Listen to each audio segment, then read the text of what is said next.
Yes. Welcome back to Let's Talk Careers. My name is Miss V, and I'm so excited to bring another incredible guest.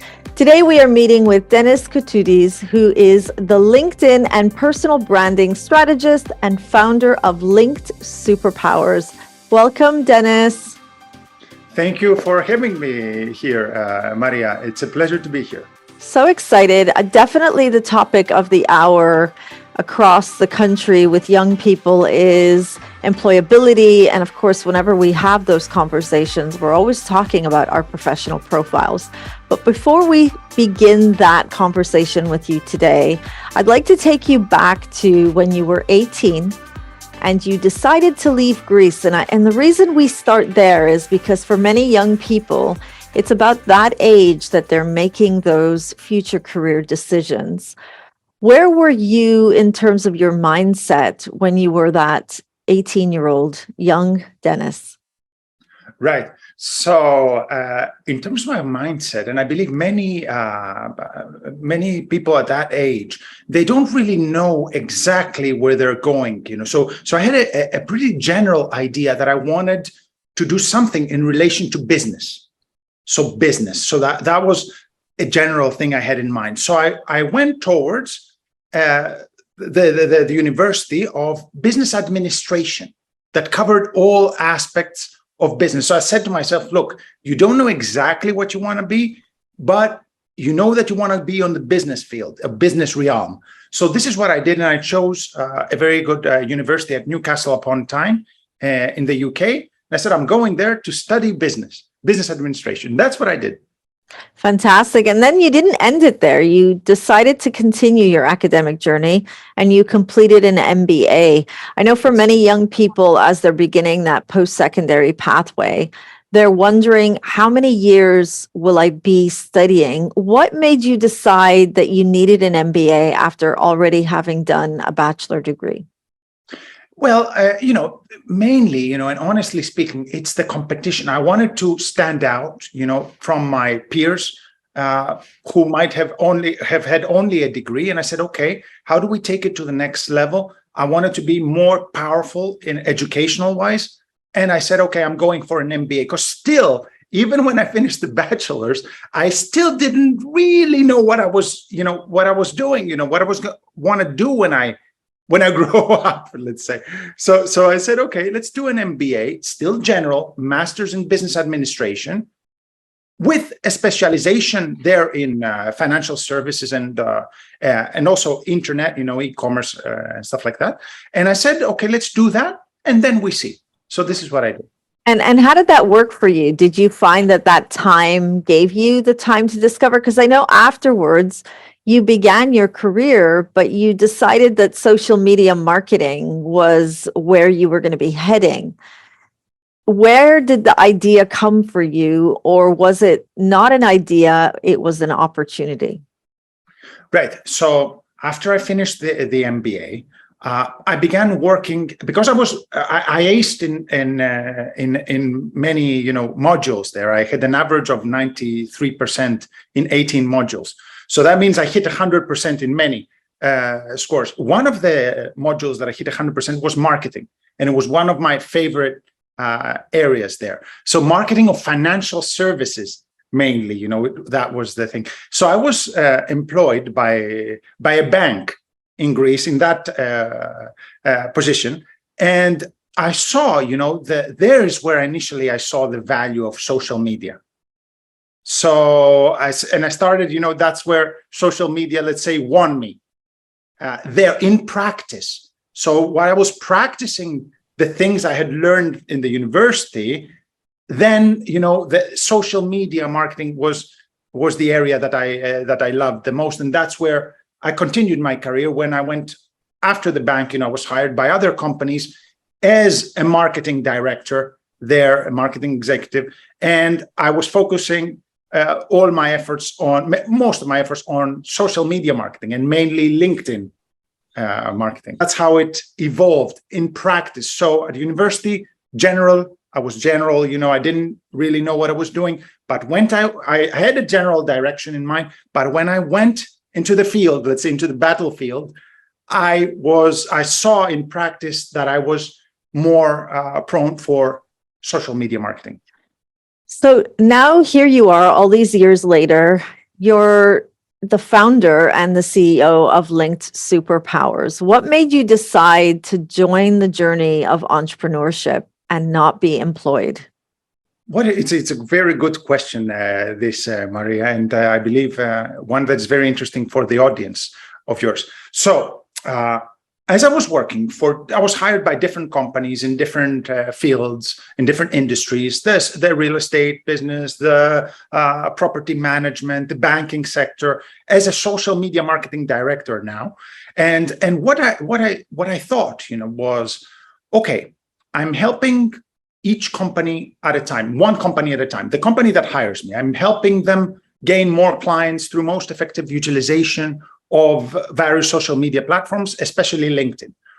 What if I created something, a company, of my own, and I could help hundreds or thousands of companies and influence millions of individuals with my knowledge?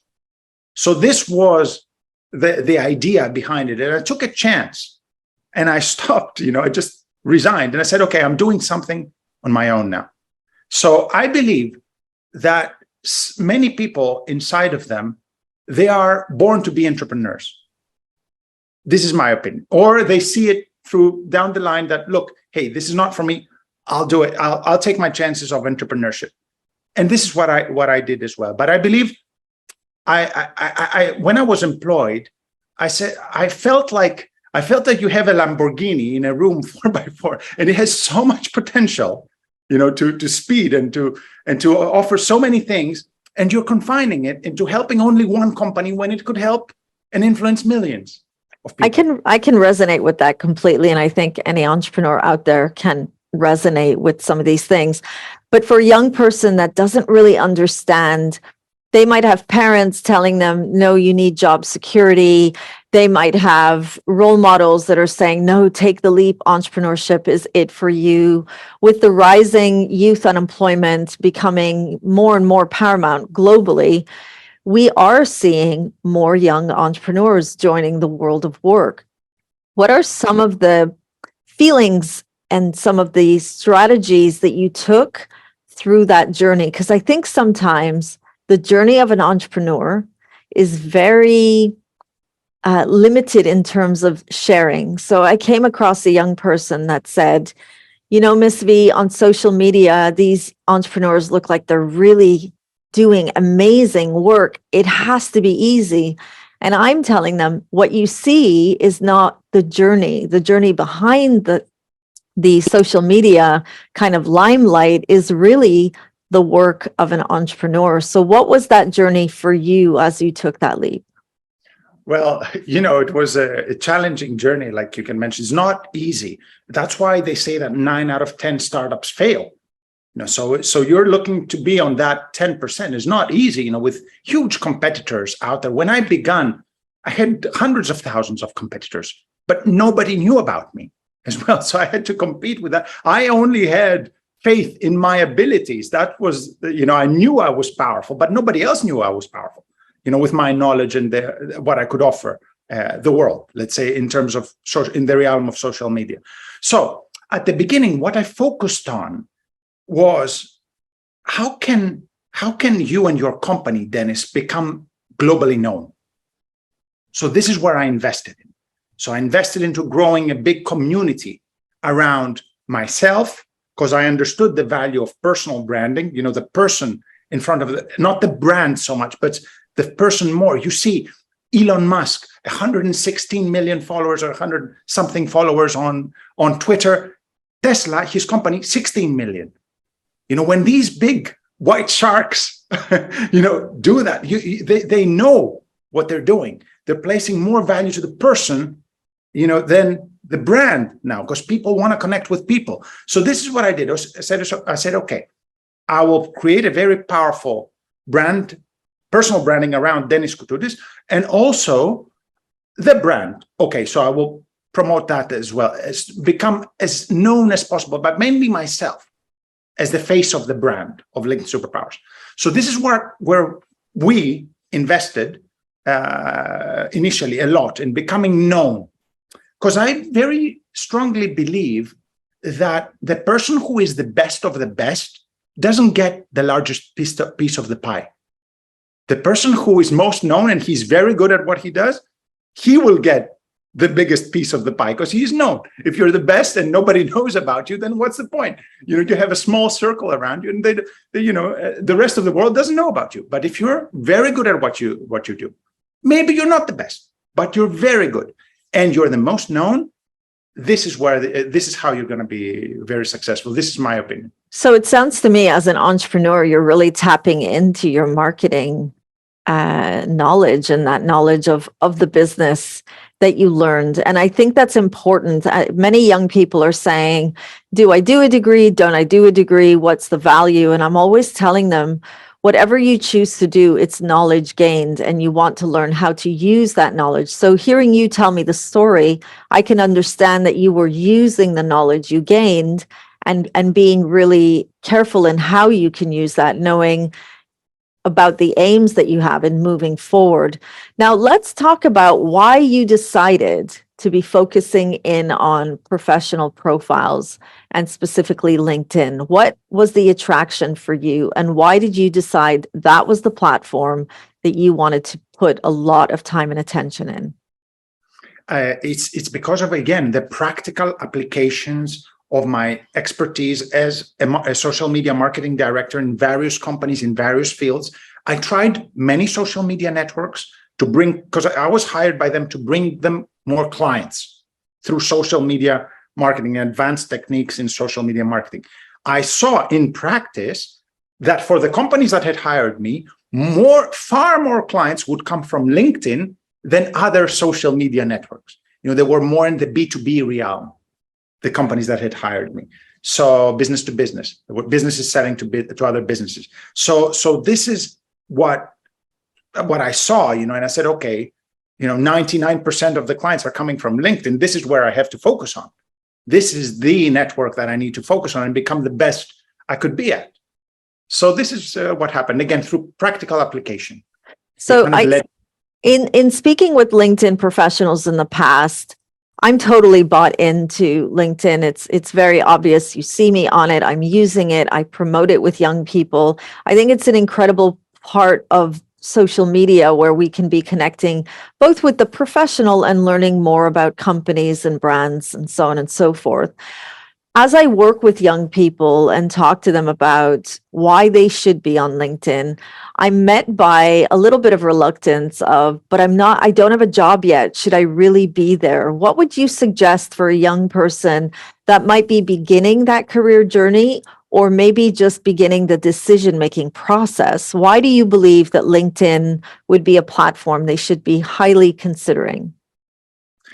Very interesting question, Maria. And you know what? Some universities in the US, like very top universities, in order to accept a student, they check their LinkedIn profiles even, before they enter the university. And so this is where we are at, and of course they haven't had a job. They need to present what they've done so far. Like they might have a volunteer experience. They might have their education up to there, some honors and awards they've gotten up to there. And then they could change them, of course, as they get other qualifications. But they check, they need to have powerful LinkedIn profiles, the students, before they enter university.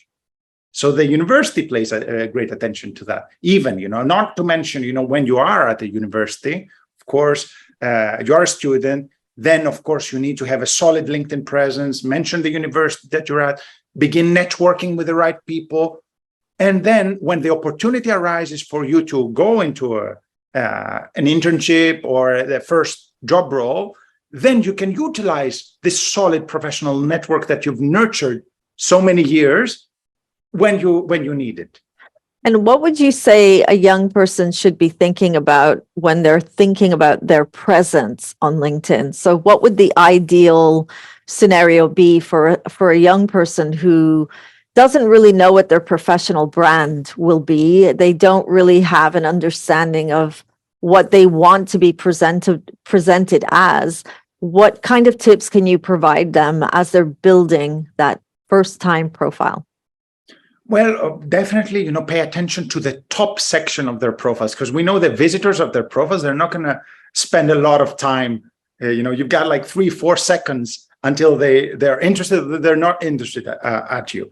So place great attention at the top of the profile, the background photo. It could be a skyline of Dubai. Dubai has very nice photos there if they're based here, let's say. The profile picture to be professional, taken by a professional photographer. So many people I see that they don't have professional profile pictures, and they're students.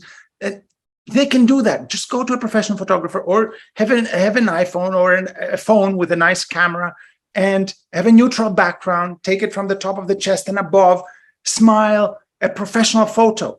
So the headline as well. What are you? Are you a student? A student at XYZ university, specialized in this? Vertical line, something else, another keyword that you're interested in. The summary section as well.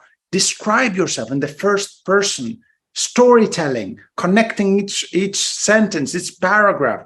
The first sentence, it needs to be a magnet, for a call to read, for people to want to be interested in you. So I would say focus a lot on the top part. And last but not least, the SEO, search engine optimization.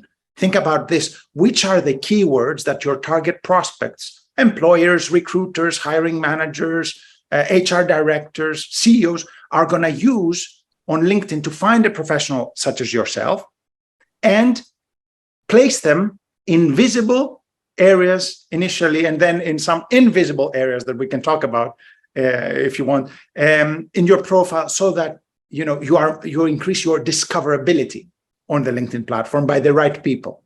So these are some very quick tips that they could use. As we look at the LinkedIn profile and we're thinking about how we can help a young person go from that, I'm not sure what I want to do, to let me see what other people are doing. Let me see what other professionals have done. So if I'm a young person looking up to a role model on LinkedIn, I can look at their work experience, I can look at their education, and as a young person, I can gain more of an understanding. When you work with clients and you're helping them to look at their branding and look at how they're presenting themselves on LinkedIn, what are some of the top taboos that you've come across that you think, listen, young people, don't do this, because these are the things that really won't add value to your profile? Right. Well, as I said before, I've seen, some not so professional profile pictures. I've seen sunglasses on profile pictures. I've seen, many things like that. Looking away, not looking straight into the camera, in terms of the profile picture, not having a summary section at all, because they think, I don't have anything to write about myself, where this is not the case. They have a lot to write as a student, the volunteer experience that I mentioned, characteristics of their character, their characteristics, their personal characteristics. They could add their skills. Some skills that they've gained could add there as well. So I've seen many sections of the profile not completed, whereas they could have completed them with the things that they already have, the strengths that they already have. And then, like we said before, they could change them afterwards, when they gain other strengths, more relevant to their current, let's say, job role.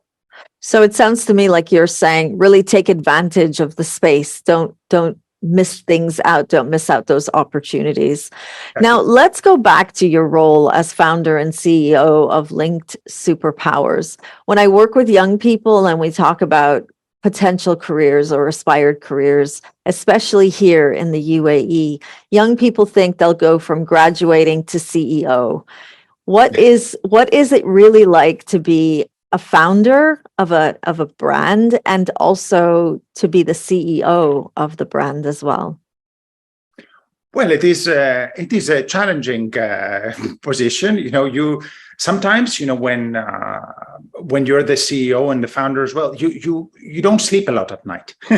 So that's you might end up working up to 2 a.m. and then waking up at 6 a.m. Because you have a little kid that wants to watch TV a little bit before he goes to school. So that's my situation. But yes, it's not easy. The CEO is kind of like a Swiss Army knife. He or she does everything. Accounting, marketing, networking, financial, everything. Goes through the CEO, and sometimes he or she does things by themselves. So it's not easy at all. And it's, I believe sometimes it's a lot more difficult than having a 9-to-5 job. It has a lot more responsibility, and sometimes you put a lot more hours because it's your baby, it's your business, and you don't want to see it fail. Of course. Let's talk about your top 3 career tips for a young person. You say, love what you do. Focus on becoming the best that you can become at whatever it is that you decide, and focuses on becoming as known as possible in whatever it is that you decide. With the world of social media right now and young people wanting to be influential and wanting to be seen as an influencer, what do you mean by focus on becoming as known as possible, and how does it differ to letting social media really take over who you are and only focusing on that popularity and that being so well known across those social platforms? Right. So focus on becoming as known as possible. What do I mean? I mean, as big as community around you in the social media networks that you've decided to be. I'm, for example, on LinkedIn, Twitter, Instagram, and Facebook. So I've decided I want to be on those 4 social media for various reasons, each and every one of them. So I try to grow as big a community around me as possible in those 4 social media networks. I might place more attention to one, become as known as I could on one, and then jump into the other. So that's my current tactic. So great following, number 1. Why? I've seen a benefit, from when I had like around 500,000 or more Twitter followers, let's say. I got into the radar of Forbes. So Forbes, they approached me, a Forbes contributor, said, Dennis, do you want to be part of a podcast? So we did a podcast, and then the contents of the podcast were included on Forbes a couple of times. So that gave me the boost and the credibility that I'm not like anymore. I'm not like a LinkedIn expert like hundreds of thousands of others. I'm a LinkedIn expert and a personal branding strategist that has been featured in a major publication globally. So that I got from the community that I grew on Twitter. So the community initially got me the publication. So what I mean by known, I mean, can you be on major publications writing about you? Can you have a big community around you on social media? And these things go together. Can you be on a cover of a magazine in your area of expertise? Can you be interviewed by various credible podcasts in your area of expertise? Can you be on TV with your interviewed by in your area of expertise? These kind of things that may help you stand out as a professional and as a company in your unique professional field will give you the edge towards amongst the huge competition that you will have. Wonderful. And what would you say is the best strategy to stay loving what you do when sometimes what you do might just be overwhelming? It might not be exactly what you thought you would do. How does a young person stay in that category of loving what they do? So this might take some trial and error at the beginning, because they might focus on one direction and then down the line they will see that, hey, this is not exactly, I don't really love this, or within the process I saw that I don't really love this. So they might need to shift directions accordingly until they really love what they do. For example, myself, I feel that I get up every morning, I'm not working. I don't work. I do what I love. I help people around the world accomplish their professional goals. And I become more famous at it. The more famous I become in my area of expertise, the more people I can help. So this is like something that I love, and I believe they will find it as they go into the practical application of what they learned in the university. Chances are that we see it where they will see the direction. They might make the wrong decisions at the beginning, but they will find it down the line.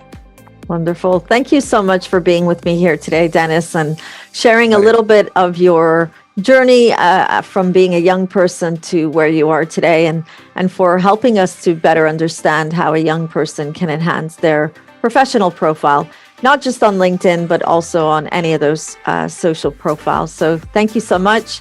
And that brings us right to the end of another incredible conversation. Today, we were speaking with Dennis Koutoudis, who is LinkedIn and personal branding strategist and the founder and CEO of Linked Superpowers. Thank you for watching, and we'll see you at the next Let's Talk Careers with Miss V.